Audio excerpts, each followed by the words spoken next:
کوئی چیز جینیٹیکل نہیں ہے. اگر آج ہم یہ طے کر لیں کہ ہم نے اپنے آپ کو اور اپنے گھر کی انوائرمنٹ کو بدلنا ہے, we can change it. I am from southern Punjab, میں اسی طرح کے کھانوں کی عادی تھی جو آپ بتا رہے ہیں, لیکن you know we been abroad اور ہم نے وہاں پہ چیزوں کو ڈی لرن کر کے ری لرن کیا. اینڈ آئی تھنک ہمارا جو ابھی پوری فیملی کا ماشاءاللہ جو ہیلتھ سٹیٹس ہے وہ بہت بہتر ہے, سارے فنکشنل پرو ایکٹیو ممبرز ہیں. اور پھر ان چیزوں کے کھانے سے ایک بہت بڑی خطرناک بات یہ ہے کہ ہم بہت سارے biological, social and physical problems کا شکار ہو رہے ہیں. مثلاً یہ جو ہماری آج کل سوسائٹی میں بہت ہی بڑا فینومینن ہے, دیٹ از ڈائبیٹکس. ٹھیک, یہ کس کی وجہ سے ہے؟ یہ بہت زیادہ کارب بیس جو ہماری ڈائٹ ہے اس کی وجہ سے. اب ہم لوگوں سے پوچھیں جن کو ڈائبیٹک کا ایشو ہے, وہ کہتے ہیں جی میں نے شوگر چھوڑی ہوئی ہے, اور ذرا ان کو دیکھیں تو وہ 2-3 روٹیاں کھا رہے ہوتے ہیں. This is actually killing. یہ تو پوائزن کی طرح ہے آپ کے لیے, یہ جو آپ کی روٹی ہے. مطلب آئی واز ان ٹرکی اور میں بہت حیران ہوئی جب مجھے پہلی دفعہ یہ ایکسپوئر ہوا کہ ناشتے کی ٹیبل پہ ایک بہت بڑا انہوں نے سیٹ اپ لگایا ہوا تھا. ناشتے کی ٹیبل پہ بہت سارے کھیروں کے بڑے بڑے ڈشز اور ٹماٹر کٹے ہوئے اور ابلے ہوئے انڈے. تو میں بہت حیران ہو کر دیکھ رہی تھی کہ یار سویرے مارننگ میں یہ جو ہے کھیرے کیسے ہو گئے. ہم نے تو ساری زندگی یہی سنا کہ کھیرے اور ٹماٹر اگر کھانے ہیں تو دوپہر کو کھانے. بھائی اصل میں وہ 600 سال کی جو انہوں نے جو ان کی جو تھی نا ان کی کینگڈمشپ, اس کینگڈمشپ سے ان کی جو ڈائٹ ہے وہ بادشاہی ڈائٹ ہے بھائی. اور ہم چونکہ غلامی میں اور بہت ساری چیزوں کے اندر پڑے رہے تو ہماری ڈائٹ جو ہے وہ بالکل ہی مختلف ہے, نیگیٹو ہے, جو ہمارے لیے انہیلدی ہے. اچھا, جو چیزیں ہمیں بچپن سے کھانے کی عادت, لیٹ سپوز کہ مائیں بچوں کو پراٹھا کھائے بغیر نہیں جانے دیتی, اب جو عادت پڑ گئی, لیٹ سپوز اگر کوئی اپنی زندگی بدلنا چاہتا ہے, کیا وہ ٹوٹلی مائنس کر دیں؟ ہفتے میں 1-2 دن چلیں, آپ اپنے لیے نرمی رکھ لیں کہ آپ پراٹھے کا سائز چھوٹا کر لیں نا. اگر آپ کھانا چاہ رہے ہیں تو آپ پورا وہ بڑا پراٹھے کی بجائے پراٹھے کے چھوٹے سائز بیبی پراٹھا, آہستہ جی بیبی پراٹھے بنانے شروع کر دیں. شروع میں آپ آہستہ آہستہ, یعنی یہ کہ بالکل کٹ نہ کریں, آپ ایوالو کریں. یہ بھی سوشل سائنسز کا کانسیپٹ ہے کہ جو بھی چیز آپ نے کرنی ہوتی ہے آپ اس کو سسٹمیٹک سٹیپس میں کریں اور ایوالو کریں. چھوٹا سٹیپ, پھر اس سے بڑا, پھر اس سے بڑا, پھر اس سے بڑا. اور میں آپ کو بتا رہی ہوں کہ ہم ایز اے انسان اپنی زندگی پر, اپنی لائف کے اوپر پورے کنٹرول کی اہلیت کے ساتھ پیدا ہوئے ہیں. اور یہ جو ہمارے کلچر میں اور ہماری زندگیوں میں یہ جو نیگیٹیوٹی ہے, یہ جو پیسمزم ہے کہ یار اب یہ تو ایسے ہو گیا, میں تو کچھ کر ہی نہیں سکتا, یہ ایک بہت بڑی فیلسی ہے. مجھے لگتا ہے کہ اگر ہم نے as a successful person, as a successful قوم کھڑے ہونا ہے تو آج ہمیں اپنی زندگیوں کی رسپانسبلٹی لینی پڑے گی, جو کہ ڈائٹ سے شروع ہوگی, جو کہ فزیکل ایکٹیویٹی سے شروع ہوگی, جو کہ سسٹمیٹک لرننگ سے شروع ہوگی, جو کہ سسٹمیٹک کریکولم سے ہوگی. ہمیں ہر زندگی کے ہر فیز کے اندر critical thinking, positive thinking, positive perception اور سب سے بڑھ کر پرو ایکٹیونیس کو لے کر آنا. میں نے یہ نہیں کرنا جو پاپولر ہے, میں نے یہ نہیں کرنا جس کی مجھے عادت ہے, میں نے کوشش کرنی ہے میں وہ کروں جو کہ ٹھیک ہے. دس از کالڈ پرو ایکٹیونیس. جو بندہ یہ کرنے لگ جائے گا اصل میں وہ کیا ہوگا, وہ ایک لیڈر ہوگا, وہ ایک انفلوئنسر ہوگا, وہ بدلے گا اپنی زندگی کو اور اپنی انوائرمنٹ کے اندر وہ ایک ماڈل سیٹ کرے گا. بھئی اگر میں کر سکتی ہوں تو آپ کیوں نہیں کر سکتے؟ بالکل بالکل بالکل. Let's join hand for this. Perfect. Thank you so much doctor Noreen Sehar, بہت اچھا لگا آپ سے گفتگو کر کے, اور جتنے بھی ٹپس انہوں نے دی آپ لوگ زندگی میں شامل کریں, یقینی طور پر آپ لوگوں کی زندگی بھی بہتر ہوگی اور ایک لانگ ٹرم پلاننگ جو ہے وہ آپ لوگ کر سکتے ہیں. اپنے آپ کے ساتھ کمٹمنٹ کریں کہ آپ لوگوں نے ہیلدی رہنا ہے اور اپنی فیملی کو بھی ہیلدی رکھنا ہے. ایک بریک شامل کریں گے, نیوز بریک کی طرف ہم لوگوں نے بڑھنا ہے. جب واپس آئیں گے تو آج کا ہمارا رمضان المبارک کے حوالے سے ٹاپک ہے تزکیہ نفس, جس کے اوپر 2 اہم شخصیات ہمیں جوائن کریں گی. ہمارے ساتھ رہیں.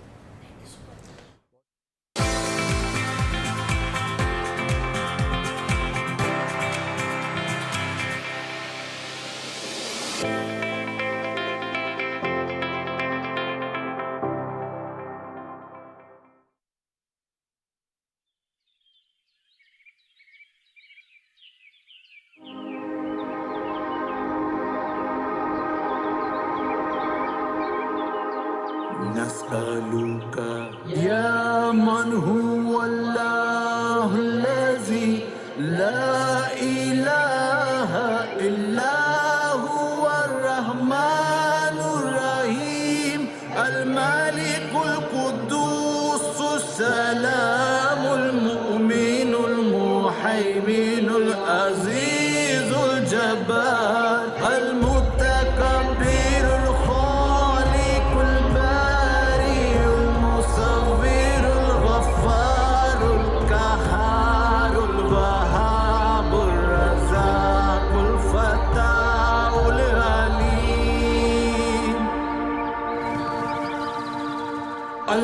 القابض الباسط الخافض الرافع المعز المذل السميع البصير الحكم العدل اللطيف الخبير الحليم العظيم الغفور الشكور العلي القبير الحفيظ المجيد الحسيب الجليل الكريم الرقيب المجيب الواسع الحكيم الودود المجيد باعث شهيد.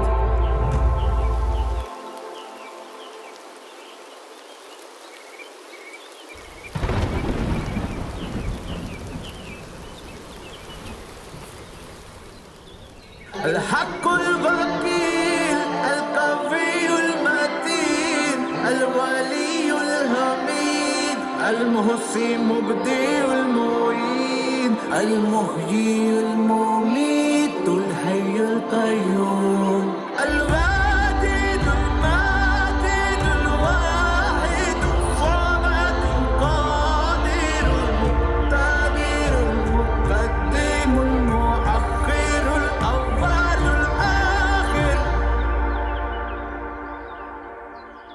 الظاهر الباطن الوالي المتعالي البر التواب المنتقم العفو الرؤوف مالك الملك ذو الجلال والإكرام المقسط الجامع الغني المغني المانع الضار